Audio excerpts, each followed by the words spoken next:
C'est vrai que non, mais question de moralité politique, en politique, on est servi quand même depuis quelque temps.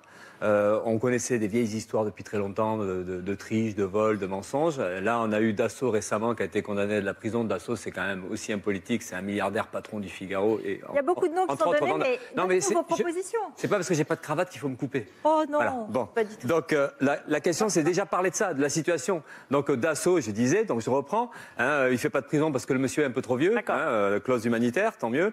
À côté de ça, on a Balkany, c'est toute une œuvre, là, le père, le fils, tout le monde triche, tout ça, voilà. Donc on est dans ce contexte-là. Et là, depuis janvier, alors là c'est le régal, une campagne super, Fillon, voilà, il est en face de moi. Que des histoires, et plus on fouille, plus on sent la corruption, plus on sent la triche.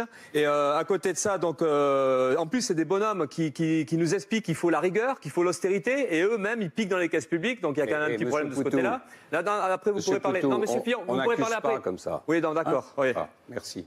Donc, bon, c'est ce que j'ai dit, je l'ai dit.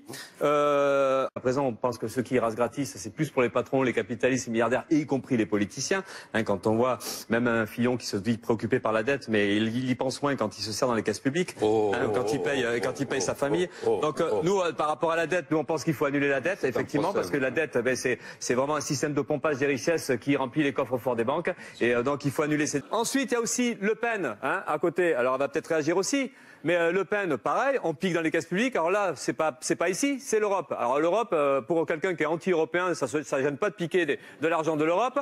Et le pire, c'est qu'en plus, le FN, qui se dit anti-système, ne s'emmerde pas du tout, se protège grâce aux lois du système, grâce à l'immunité parlementaire. Et donc, nous refuse d'aller aux convocations policières, donc peinard. Donc là, tout ça, ça illustre... Ce coup-là, vous êtes pour la police. Ça illustre, ouais, quand nous, on est convoqués par la police, nous, vous voyez, par exemple, on n'a pas d'immunité ouvrière. Désolé, on y va. Voilà. Vous avez une chance, le système vous protège, tant mieux pour vous. Mais là, moi, ça permettra de dire que l'antisystème, eh ben, c'est de la foutaise.